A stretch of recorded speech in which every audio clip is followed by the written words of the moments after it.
तो नमस्कार दोस्तों, स्वागत है आपका अपने अपने YouTube चैनल इलेक्ट्रिकल क्रैकर्स में। ठीक है, इलेक्ट्रिकल क्रैकर्स में आपका स्वागत है। अब यूपीपीसीएल क्रैकर्स से चेंज होके नाम इलेक्ट्रिकल क्रैकर्स हो गया है, क्योंकि दोस्तों एक लड़का पूछ रहा था कि ऐसा क्यों हुआ। तो यार, जब क्रैक ही नहीं कर रखा एग्जाम तो फिर नाम रखने का क्या फायदा। तो अब इलेक्ट्रिकल क्रैकर्स नाम है, ठीक है, तो इसलिए चेंज करा है। ठीक है, तो आज हम जो इम्पोर्टेंट टॉपिक पे डिस्कस करने वाले हैं, वैसे तो ये वीडियो जो था वो डीडीए एग्जाम के लिए होने वाला था, उसके एनालिसिस के लिए कि कैसा पेपर आया वो भी मैं कर दूंगा। ठीक है, क्योंकि वो इतना इंपॉर्टेंट नहीं है, क्योंकि पता है डीडीए का एग्जाम इलेक्ट्रिकल इंजीनियर्स का किसी का भी बढ़िया से नहीं हुआ, क्योंकि मैकेनिकल के क्वेश्चन पता है कोई कर नहीं पाया। तो यहाँ पे अगर हम बात करें आज के इंपॉर्टेंट टॉपिक की, जो कोर इलेक्ट्रिकल वैकेंसी है जिसके लिए टारगेट करना चाहिए, ठीक है, और क्योंकि इसकी एग्जाम डेट आउट हो चुकी है तो आपको ध्यान देना है इस एग्जाम पे। इसकी एग्जाम डेट आउट हो चुकी है तो इसकी वजह से पहले इंपॉर्टेंस में लेना इसको जरूरी है। तो पावर ग्रिड का जो एग्जाम होता है वो होता है 170 नंबर का। ये स्ट्रेटेजी डिस्कस हो रही है पावर ग्रिड की चैनल पे। 170 क्वेश्चन है इसके अंदर। 170 क्वेश्चन जो होते हैं वो यहाँ पे जो सबसे डिफिकल्ट कैसे बन जाते हैं। अब आप कहोगे यार यहाँ पे तो 170 क्वेश्चन है, तो ये तो हम इजीली कर लेंगे बिकॉज 170 क्वेश्चन है। ठीक है, यूपीपीसीएल में तो 200 होते हैं, यहाँ पे वेटेज कम है क्वेश्चंस का। लेकिन क्योंकि यहाँ पे जो डिफिकल्टी लेवल है वो क्वेश्चंस नहीं बनाते पावर ग्रिड में, ये आपको ध्यान रखना है। ठीक है, जो भी पावर ग्रिड का पेपर बनाएंगे वो क्वेश्चन लेवल, इसमें डिफिकल्टी लेवल जो है 170 क्वेश्चन नहीं बनाते। इसका जो सबसे ज्यादा डिफिकल्टी लेवल है वो यहाँ पे है 2 आवर्स। ये जो टाइम दे रखा है पावर ग्रिड का, जो टाइम स्लॉट होता है that is very very low, बहुत ही कम टाइम स्लॉट के अंदर होता है। क्योंकि अगर हम यूपीपीसीएल की बात करें, when we talk about UPPCL we have 3 hour durations. ठीक है, काफी ज्यादा टाइम मिलता है यहाँ पे। ठीक है, काफी ज्यादा टाइम मिलता है यहाँ पे, लेकिन यहाँ पे 2 आवर्स ही है ड्यूरेशन। ठीक है, वेरी लो एग्जाम ड्यूरेशन है यहाँ पे। Time limit is very low for PGCIL JEE and this is the point which makes it very tough to crack, because कईयों का PGCIL का पेपर ही छूट जाता है। ठीक है, जब नॉन टेक सेक्शन पे जाने की बात होती है तब तक बच्चा टेक्निकल पे ही अटका रहता है। So that's why PGCIL become too tough to crack just because of these 2 hours. Okay, so 170 question 2 hours में है। अब यहाँ पे सवाल पैदा होता है कि पावर ग्रिड में कौन कौन से सब्जेक्ट हमारे पास टेक्निकल में आते हैं। ठीक है, पहला सवाल आपके मन में जो पैदा होगा, कौन कौन से सवाल मैं क्लियर करने जा रहा हूं सब बता रहा हूं। पहला सवाल आपके मन में पैदा हो रहा होगा कि पीजीसीआईएल की एग्जाम डेट आउट हो चुकी है और कौन कौन से सब्जेक्ट हम पढ़ के जाएं। ठीक है, पीएलसी स्काडा पढ़ना जरूरी है या नहीं है। ठीक है, ये सब क्लियर कर दूंगा। सबसे पहले हम बात करते हैं पावर ग्रिड की। पावर ग्रिड एक स्टैंडर्ड जेईई एग्जाम है। स्टैंडर्ड जेईई एग्जाम्स का मतलब क्या है, जो इसका सिलेबस होता है उसी के अंदर से पेपर आएगा। ठीक है, तो इसका जो सिलेबस है ना पावर ग्रिड का, उसमें कहीं भी पीएलसी स्काडा मेंशन नहीं है। और अगर आप देखेंगे, ठीक है, इसमें एनवायरनमेंट भी आपको पढ़ने की जरूरत नहीं है। ठीक है, मैथमेटिक्स को भी पढ़ने की जरूरत नहीं है। ठीक है, वो यूपीपीसीएल के लिए जरूरी है, but at power grid these kinds of subject are not important, because power grid का जो सिलेबस है डेफिनेटली उसी से होता है, जो इनका सिलेबस होता है उसी को कवर करता है। ठीक है, पावर ग्रिड हमेशा कोर इलेक्ट्रिकल पे ज्यादा फोकस करता है हमेशा से, तो इस बार भी करेगा। ठीक है, कोई आपको मैथ पढ़ने की जरूरत नहीं है यहाँ पे, कोई आपको स्काडा पढ़ने की जरूरत नहीं है, पीएलसी स्काडा कोई पढ़ने की जरूरत नहीं है, कोई यहाँ पे एंटरप्रेन्योरशिप पढ़ने की जरूरत नहीं है, कोई यहाँ पे इन्वायरमेंट पढ़ने की जरूरत नहीं है। आपको जो पेपर देखने को मिलेगा पावर ग्रिड का वो कोर इलेक्ट्रिकल सब्जेक्ट से ही देखने को मिलेगा, और वही यहाँ पे लिखे हुए हैं। कुछ सब्जेक्ट आपको लिखे मिले हुए हैं, वही आपको देखने को यहाँ पे मिलेंगे। और ऐसा ही होता है क्योंकि पावर ग्रिड जो है वो कभी भी धोखा नहीं करता। ठीक है, यूपीपीसीएल की तरह वो कभी भी धोखा नहीं करता। अभी तक जितने भी एग्जाम्स हुए, जितने रीजन्स के, ठीक है, सब में पावर ग्रिड ने जो सिलेबस मेंशन्ड है उसी में से पेपर डाला है। ठीक है, उसने कभी भी ऐसा धोखा नहीं करता कि भाई एनवायरनमेंट के क्वेश्चन डाल देगा या किसी के भी क्वेश्चन डाल देगा। इसका डिफाइंड सिलेबस है, उसी के दरमियान इसका पेपर आएगा। तो कौन कौन से सब्जेक्ट आज तक पावर ग्रिड में पूछे गए हैं उसी के हिसाब से हम पढ़ते जाएंगे। देखिए, सबसे पहला सब्जेक्ट है basic electrical. Basic electrical present time में जूनियर इंजीनियर के एग्जाम से खत्म हो गई है। ठीक है, यूपीपीसीएल ने इसको खत्म कर दिया है बेसिक इलेक्ट्रिकल ने। ठीक है, लेकिन यदि एसएससी जेईई की बात करी जाए, एनएचपीसी जेईई की बात करी जाए और बात करी जाए पावर ग्रिड जेईई की, तो बेसिक इलेक्ट्रिकल आज भी पावर ग्रिड की नींव माना जाता है। और इससे कम आपको 12 से 15 क्वेश्चन देखने को जरूर मिलेंगे। अब बेसिक इलेक्ट्रिकल में सर पढ़ के क्या जाएं? सबसे पहली बात देखिए, पावर ग्रिड जो बेसिक इलेक्ट्रिकल पूछता है ना, सबसे ज्यादा क्वेश्चन ये पता है कैसे पूछता है बेसिक इलेक्ट्रिकल में, बता रहा हूं वैसे ही क्वेश्चन देखने को मिलेंगे। जो बल्ब्स वाले क्वेश्चन नहीं होते, बल्ब वाले क्वेश्चन कैसे, दो बल्ब है पैरेलल में कनेक्ट है, ठीक है, किसकी पावर ज्यादा होगी आपको ना वैसे दे देगा। वो जो वीके मेहता और यूथ की स्टार्टिंग के क्वेश्चन नहीं है बेसिक इलेक्ट्रिकल के, वो वाले क्वेश्चन पूछता है ज्यादातर पावर ग्रिड, ठीक है। और एक तो बल्ब वाले में से उठाता है, दूसरा टेम्परेचर कोफिशिएंट, इसका बड़ा फेमस टॉपिक है बेसिक इलेक्ट्रिकल से। टेम्परेचर कोफिशिएंट का हर रीजन में आपको पेपर देखने को मिलेगा। टेम्परेचर कोफिशिएंट का अल्फा नहीं होता, अल्फा वाला जो फॉर्मूला होता है, ठीक है, वो वाले से क्वेश्चन देखने को मिलता है, ठीक है। अभी तो पेपर काफी दूर है, मई में है, लेकिन आप अच्छे से तैयारी कर सकते हैं। वहां से क्वेश्चन पूछता है बेसिक इलेक्ट्रिकल में। बेसिक इलेक्ट्रिकल में एक मैग्नेटिक सर्किट्स इसका बहुत इंपॉर्टेंट है। मैग्नेटिक सर्किट्स हम बेसिक इलेक्ट्रिकल में पढ़ते हैं, आपको पता है, वहां पे ये पावर ग्रिड का बेसिक इलेक्ट्रिकल में मैग्नेटिक सर्किट्स जो है वो बहुत ही फेमस टॉपिक होता है, ठीक है। पूछ लेता है कि रिलेक्टेंस की यूनिट क्या होती है, ठीक है, एमएमएफ की यूनिट क्या होती है, एमएमएफ पे छोटे छोटे न्यूमेरिकल्स पूछ लेता है, ठीक है। मैग्नेटिक मटेरियल्स कौन सा डायामैग्नेटिक है, कौन सा पैरामैग्नेटिक है, ठीक है, कौन सा फेरोमैग्नेटिक है, ये मटेरियल्स पूछ लेता है बेसिक इलेक्ट्रिकल में, ठीक है। और एक फॉर्मूला नहीं होता M इज इक्वल टू के अंडर रूट L1 L2 का, ठीक है, वो म्यूचुअल इंडक्टेंस वाले फॉर्मूले नहीं होते, वो इंडक्टेंस जिसमें करते हैं कि दो इंडक्टेंस सीरीज में कनेक्ट है, दो पैरेलल में कनेक्ट है, ऐसे जो मैग्नेटिक सर्किट्स में पढ़ाते हैं जिसे, ठीक है, वो वाले क्वेश्चन बहुत फेवरेट होते हैं पावर ग्रिड के, ठीक है। इंडक्टेंस कैलकुलेट करने के लिए दे देता है, ठीक है।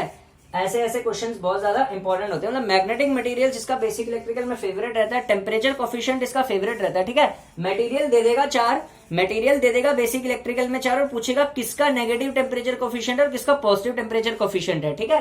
तो आपने बेसिक इलेक्ट्रिकल में ये बहुत ध्यान में रख के जाना है। उसके बाद बेसिक इलेक्ट्रिकल के बाद जो सबसे ज्यादा क्वेश्चन पावर ग्रिड में पूछे जाते हैं, वो पहले भी पूछे जाते हैं, आज भी पूछे जाते हैं, बिकॉज पावर ग्रिड डील ही इस सब्जेक्ट से करता है, किससे, पावर सिस्टम से। पावर सिस्टम हाईएस्ट वेटेज का रहेगा यहाँ पे, ठीक है। यूपीपीसीएल ने तो श्रिंक कर दिया पावर सिस्टम को, बहुत कम पूछता है आजकल, मतलब क्योंकि उसमें सब सब्जेक्ट की वेटेज ज्यादा। हालांकि यूपीपीसीएल को ऐसे करना नहीं चाहिए, बिकॉज काम जो आगे होता है इलेक्ट्रिकल इंजीनियर का ऐसे डिपार्टमेंटों में, जैसे यूपीपीसीएल हो गया, पावर ग्रिड हो गया, वो पावर सिस्टम्स पे होता है। पावर ग्रिड का कोर ही काम पावर सिस्टम का है। इलेक्ट्रिसिटी ट्रांसमिशन कंपनी है Maharatna, and that's why it deals with the most part of the power system. So you have to study power system के तीनों पार्ट आपने स्टडी करने जाने हैं। तीनों में से सबसे ज्यादा वेटेज देख लेना पावर सिस्टम में किसका होता है। अगर किसी ने पहले एग्जाम दिया होगा ना, वो बंदा इस वीडियो को पक्का लाइक करेगा, ठीक है। अब मैं जो बात बोलने वाला हूं आपको भी लगेगा कि यार ये बिल्कुल सही कह रहा है। पावर सिस्टम में सबसे ज्यादा वेटेज जो पावर ग्रिड रखता है ना, वो रखता है स्विच गियर एंड प्रोटेक्शन का। भाई वो पढ़ के जाना आपको। सर्किट ब्रेकर पे क्वेश्चन पूछता है, 4 सर्किट ब्रेकर दे देगा, पूछेगा एयर ब्लास्ट सर्किट ब्रेकर कहां पे यूज होता है, एप्लीकेशंस पे क्वेश्चन पूछता है, ठीक है। आर्क क्विंचिंग मीडियम्स पे क्वेश्चन पूछता है, मर्ज प्राइस प्रोटेक्शन पे क्वेश्चन पूछता है, मर्ज प्राइस प्रोटेक्शन पे पूछेगा कहां किसके लिए यूज होता है ये, ठीक है। और स्विच गियर एंड आपने उल्टा पढ़ना है पावर ग्रिड के लिए। पावर ग्रिड के लिए पावर सिस्टम को उल्टा पढ़ना है। हम क्या करते हैं, बाकी जेई एग्जाम्स में सबसे पहले पढ़ते हैं जनरेशन, छोटा सा है, फिर ट्रांसमिशन पढ़ते हैं, ठीक है, और फिर हम क्या पढ़ते हैं, स्विच गियर पढ़ते हैं, ठीक है। आपने पावर ग्रिड में उल्टा चलना है। पावर ग्रिड की तैयारी करते हैं, स्विच गियर सबसे पहले पढ़ना है आपने। पावर सिस्टम में सबसे ज्यादा क्वेश्चन स्विच गियर से ही होते हैं पावर ग्रिड में, ठीक है, ठीक है। पूछेगा किस सर्किट ब्रेकर में कौन सा मीडियम यूज होता है, ठीक है, कौन सा सर्किट ब्रेकर किस वोल्टेज रेंज तक के लिए यूज होता है, एयर ब्लास्ट सर्किट ब्रेकर की voltage range, vacuum circuit breaker. Basic में पावर ग्रिड का पेपर इतना कोई हाई लेवल का नहीं होता यूपीपीसीएल का, पूछता ये बेसिक ही है। इसका टाइम स्लॉट करता है सारा काम गड़बड़, ठीक है। क्योंकि ना मैंने कितनी बार पावर ग्रिड दिया हुआ है, ठीक है। एक बारी में NR1 का जो पिछली बार का पेपर हुआ था ना, उसमें मैं 2.5 नंबर से रहा था, ठीक है। 109 के आसपास कट ऑफ था उसका, बड़ा टफ पेपर आया था उसका NR1 का, तो क्योंकि उसमें इलेक्ट्रॉनिक्स ऐड थी। हाँ, इलेक्ट्रॉनिक्स वो बताऊंगा मैं, इलेक्ट्रॉनिक्स कौन से वाली पढ़नी है इसमें, ठीक है। अभी आगे चलेंगे। वहां पे गलती क्या हुई थी कि ना टाइम स्लॉट इसका कम होता है, तो नॉन टेक पूरा नहीं हो पाता, ठीक है। इसका ये चक्कर होता है बस, इसमें टाइम की बहुत ही कमी होती है, बस यही, ठीक है। पावर सिस्टम्स में आपको स्विच गियर सबसे ज्यादा पढ़ना है, ठीक है। स्विच गियर में मैंने टॉपिक्स बता दिए, सर्किट ब्रेकर रिले से डील करना। एक ना प्लग सेटिंग मल्टीप्लायर का न्यूमेरिकल पढ़ जाना, प्लग सेटिंग मल्टीप्लायर का न्यूमेरिकल इसका बड़ा फेवरेट टॉपिक होता है। प्लग सेटिंग मल्टीप्लायर का न्यूमेरिकल जो होता है ना स्विच गियर में, जिस टाइम मैं स्विच गियर पढ़ाऊंगा, अभी तो बहुत देर है स्विच गियर पढ़ाने में, मैं भी पढ़ाऊंगा, प्लग सेटिंग मल्टीप्लायर का क्वेश्चन पावर ग्रिड में मिलता ही मिलता है, 100% मिलेगा। हमेशा हमेशा प्लग सेटिंग मल्टीप्लायर का एक क्वेश्चन जरूर मिलेगा स्विच गियर से। ट्रांसमिशन एंड डिस्ट्रीब्यूशन में आपको जो पढ़ के जाना है ना, वो पढ़ के जाना है कोरोना, सबसे ज्यादा कोरोना पढ़ के जाना है आपने, सैग को पढ़ के जाना है, और स्ट्रिंगिंग एफिशिएंसी इसका सबसे फेवरेट टॉपिक है, ठीक है। तो ट्रांसमिशन एंड डिस्ट्रीब्यूशन में आपने सैग पढ़नी है, कोरोना पढ़नी है, स्ट्रिंगिंग एफिशिएंसी पढ़नी है, और केल्विन्स लॉ से रिलेटेड क्वेश्चन पूछता है। मोस्ट इकोनॉमिकल साइज कंडक्टर का क्या होता है, कैसे होता है, ठीक है। स्किन इफेक्ट, प्रॉक्सिमिटी इफेक्ट आपको 100% पढ़ के जाने हैं। स्किन इफेक्ट के रिलेशन से पूछता है कि अगर डायमीटर कंडक्टर का बढ़ा दिया जाए तो स्किन इफेक्ट पे क्या इफेक्ट पड़ेगा, तो ऐसे क्वेश्चन पावर सिस्टम में डील करे जाते हैं। जनरेशन को बहुत कम पाता है। जनरेशन में कहां से पाता है क्वेश्चन, जनरेशन में पाता है लोड फैक्टर और डाइवर्सिटी फैक्टर के न्यूमेरिकल्स पे, जिसमें से डाइवर्सिटी फैक्टर का numerical one of the most important रहता है पावर ग्रिड के लिए, ठीक है। तो डाइवर्सिटी फैक्टर के न्यूमेरिकल आपने पढ़ के जाने हैं, लोड फैक्टर के पढ़ के जाने हैं, और ना एक जनरेशन में किस पावर प्लांट की कौन सी कॉस्ट हाई होती है, कौन सी लो होती है, ऑपरेटिंग कॉस्ट किसकी हाई, ठीक है, ऑपरेटिंग कॉस्ट किसकी लो, इनिशियल कॉस्ट किसकी हाई, इनिशियल कॉस्ट किसकी लो। जैसे 4 ऑप्शन दे देता है जनरेशन के क्वेश्चनों में, और उसमें से आपको डिस्कस करना पड़ता है, ठीक है। किस पावर प्लांट में स्किल लेबर रिक्वायर्ड होता है, ऐसे क्वेश्चन पूछे जाते हैं। कोई बहुत हार्ड एंड फास्ट पेपर नहीं आता पावर ग्रिड का। 2 घंटे में 170 क्वेश्चन अटेम्प्ट करने हैं, तो ऐसे कोई डीप न्यूमेरिकल टाइप ऐसा कोई पेपर नहीं आता। सिंपल पेपर होता है, बस इसमें रह इसलिए जाता है क्योंकि 2 घंटे ही बहुत मुश्किल से पहुंच पाता है, ठीक है। देन है measurements, electric measurements and measuring instruments, one of the most important topic रहता है पावर ग्रिड जैसे जूनियर इंजीनियर के एग्जाम्स में। पीजीसीआईएल में मेजरमेंट्स में आपने क्या क्या पढ़ के जाना है। मेजरमेंट्स में सबसे पहले आपने पढ़ना है टॉर्क्स के बारे में। टॉर्क्स से रिलेटेड क्वेश्चन पूछता है कि कंट्रोलिंग, यदि पीएमएमसी लगा हुआ है और उसका पॉइंटर गलती से टूट गया, ठीक है, तो उस पर क्या इफेक्ट पड़ेगा, ऐसे क्वेश्चन पूछता है, ठीक है। डिफ्लेक्टिंग टॉर्क, कंट्रोलिंग टॉर्क में क्या क्या डिफरेंस होता है, एक इंडिकेटिंग इंस्ट्रूमेंट्स में कौन कौन सी टॉर्क्स होती हैं, ठीक है। टॉर्क वाला सेक्शन पूछना है, पढ़ के जाना है मेजरमेंट्स में। और कौन सा इंस्ट्रूमेंट किस जगह यूज होता है, ये पावर ग्रिड का मेजरमेंट से बहुत इंपॉर्टेंट टॉपिक्स होते हैं, ठीक है। जैसे पीएमएमसी किस पे काम करता है, ठीक है, एसी पे करता है, डीसी पे करता है, ऐसे ऑप्शन दे देगा आपको। वाट मीटर में कौन सी डैम्पिंग यूज होती है, ठीक है। और हॉट वायर टाइप इंस्ट्रूमेंट यहां पे लिख दिया। हॉट वायर टाइप इंस्ट्रूमेंट से एक क्वेश्चन पक्का हमेशा सबसे फेवरेट रहता है जिसने भी। हॉट वायर टाइप इंस्ट्रूमेंट जो होता है कैसे बिहेव करता है, क्या फिनोमिना यूज होता है इसके अंदर, ठीक है। इलेक्ट्रोस्टैटिक इंस्ट्रूमेंट्स कहां पे यूज होते हैं, वोल्टेज लेवल रेंज पूछता है, ठीक है। तो ये आपको पढ़ के जाना। Bridges one of the most important topic रहता है पावर ग्रिड का। पावर ग्रिड ब्रिज से कैसे क्वेश्चन पूछता है, फिगर दिखा देगा आपको, पूछेगा कि कौन सा ब्रिज है, ठीक है। जब मैं एग्जाम देने गया था 2020 के आसपास, NR1 की वैकेंसी आई थी उसके बाद, तब ना रीजन वाइज एग्जाम होता था। अब क्या हो गया, अब तो सारे रीजन इकट्ठे आ रहे हैं। जिस टाइम मैं पेपर देता था ना पावर ग्रिड के, उस टाइम रीजन वाइज एग्जाम हुआ करता था, ठीक है।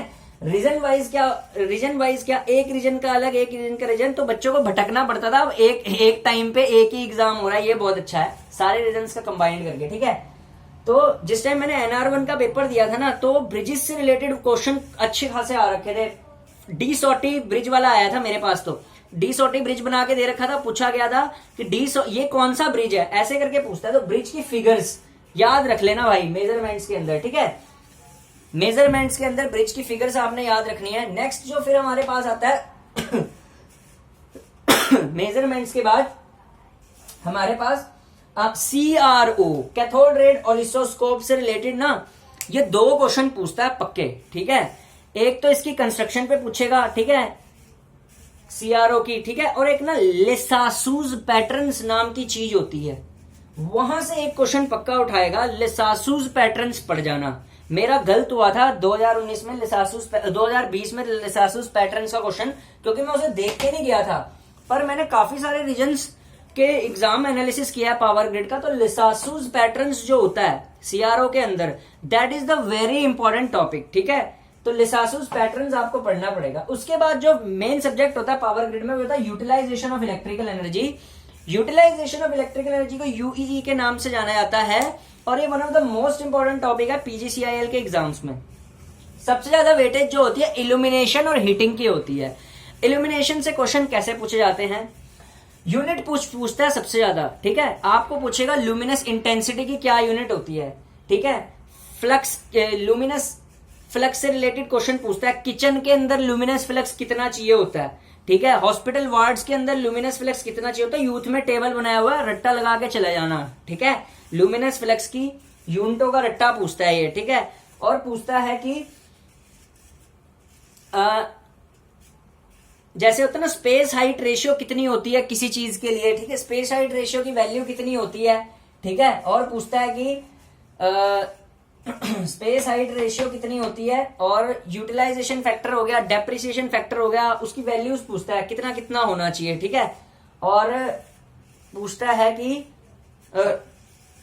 हाँ ट्यूब, जो फ्लोरोसेंट ट्यूब नहीं होती उसका डायमीटर क्या होना चाहिए, और फ्लोरोसेंट ट्यूब जो होती है एडवांटेजेस क्या होते हैं, सीएफएल के कॉम्पैक्ट फ्लोरोसेंट लैंप के क्या एडवांटेज होते हैं, यूटिलाइजेशन ऑफ इलेक्ट्रिकल एनर्जी में लुमिनस इल्यूमिनेशन से रिलेटेड जो 2 लॉज हैं उनके बारे में पूछता है, ठीक है,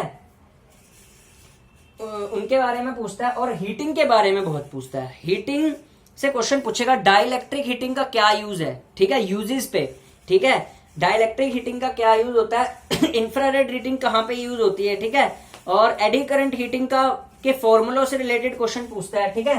तो हीटिंग में यही पूछता है, वेल्डिंग से बहुत कम क्वेश्चन पूछता है, वेल्डिंग ट्रांसफॉर्मर से रिलेटेड क्वेश्चन पूछ लेता है वेल्डिंग में, और फिर भी आप वेल्डिंग पढ़ के जाना, ज्यादा इंपॉर्टेंट नहीं है। जो 2 important part utilization of electrical energy में यूईई में वो हमारे पास हैं एक तो इल्यूमिनेशन, दूसरा हीटिंग, ठीक है।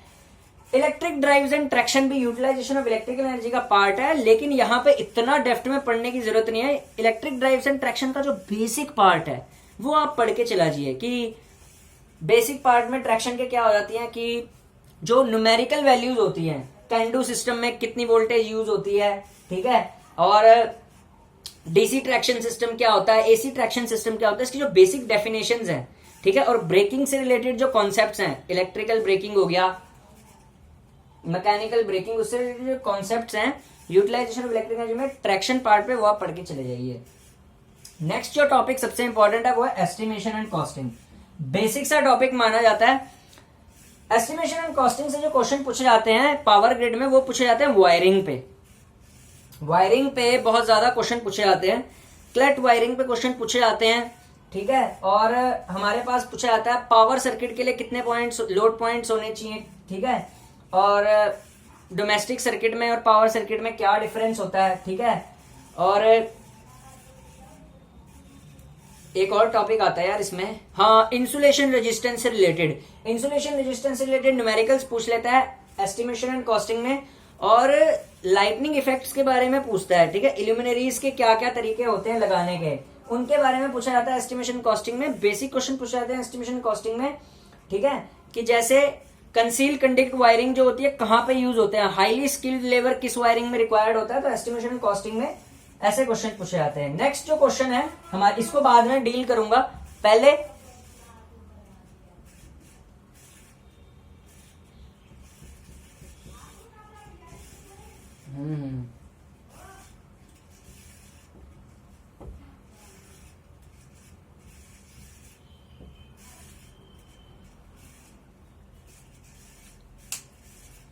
एनालॉग प्लस डिजिटल इलेक्ट्रॉनिक्स में, एनालॉग प्लस डिजिटल इलेक्ट्रॉनिक्स, ठीक है, एनालॉग प्लस डिजिटल इलेक्ट्रॉनिक्स जो है हमारे पास,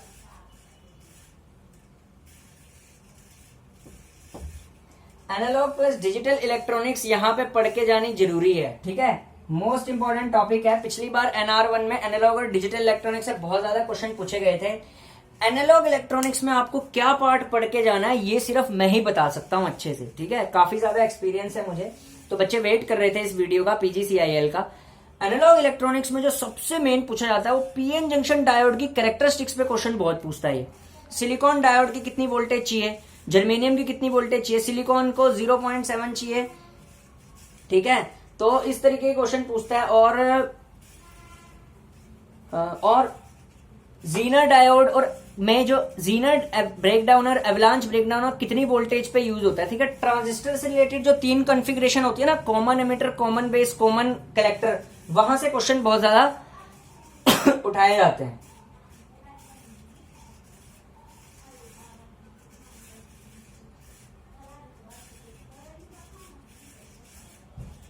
एनालॉग इलेक्ट्रॉनिक्स में एनालॉग इलेक्ट्रॉनिक्स में आपको ट्रांजिस्टर की जो 3 कॉन्फ़िगरेशन होती हैं, जैसे common emitter, common base, common collector, भाई वो वहां से पढ़ के जानी है, ठीक है। उनके जो पैरामीटर्स हैं, किसकी इनपुट इम्पीडेंस, किस कॉन्फ़िगरेशन, किस ट्रांजिस्टर कॉन्फ़िगरेशन की इनपुट इम्पीडेंस हाई होती है, किसकी लो होती है, ऐसे क्वेश्चन। डिजिटल इलेक्ट्रॉनिक्स में आपको ज्यादा पढ़ने की जरूरत नहीं है। डिजिटल इलेक्ट्रॉनिक्स के अंदर अगर आपको पढ़ के जाना, पावर ग्रिड में बहुत बेसिक पूछता है, बूलियन अलजेब्रा प्लस गेट पढ़ के चले जाइए, आपका काम हो जाएगा। भाई जिसको डिजिटल इलेक्ट्रॉनिक्स नहीं आती ना, शुरुआत का सेक्शन पढ़ लेना पावर ग्रिड में, इससे बाहर कुछ नहीं पूछेगा। अब सवाल पैदा होता है इस सारे मेन सब्जेक्ट को पढ़ने के बाद क्या पीएलसी स्काडा आएगा, नहीं आएगा। बाढ़ की भट्टी में जाए पीएलसी स्काडा, ऐसे करके, ये रहा पीएलसी, ये रहा स्काडा, ठीक है, ये फेंक दिया मैंने बाढ़ की भट्टी में, ठीक है, क्योंकि यहां पे नहीं आता, यूपीपीसीएल में आता है वो, ठीक है। तो पीएलसी स्काडा यहां पे नहीं आएगा, ठीक है। और माइक्रो प्रोसेसर आएगा, बेसिक्स ऑफ माइक्रो प्रोसेसर आएगा, ठीक है। माइक्रो कंट्रोलर भी आएगा। इसका बेसिक पिन डायग्राम से रिलेटेड क्वेश्चन पूछता है, उसकी जो वो नहीं होती, क्या बोलते हैं, अरे क्या बोलते हैं उसको, जो इसकी कॉन्फ़िगरेशन होती है यार, माइक्रो प्रोसेसर माइक्रो कंट्रोलर की, फलाना पोर्ट किस लिए यूज होता है, अलाना पोर्ट किस लिए यूज होता है, पोर्ट्स वगैरह के क्वेश्चन पूछे जाते हैं इस पे, और कौन सा पिन किस लिए यूज होता है, ऐसा, मतलब जो स्टार्टिंग पोर्शन होता है माइक्रो कंट्रोलर का, वो पढ़ के जाना है, ठीक है। तो आज तो टेक्निकल के लिए बताया, एक वीडियो नॉन टेक्निकल के लिए भी बता दूंगा इसके लिए, ठीक है। तो टेक्निकल के इससे बाहर कुछ नहीं आएगा जो मैंने स्ट्रेटेजी बताई है। तो चैनल को सब्सक्राइब कीजिए, लाइक कीजिए, ठीक है ना। हैंडसम सा बच्चा पढ़ा रहा है यार, पढ़ो, ठीक है, ओके। पढ़ते रहिए, मुस्कुराते रहिए, तैयारी करते रहिए। With me Ashish Gaur, thank you.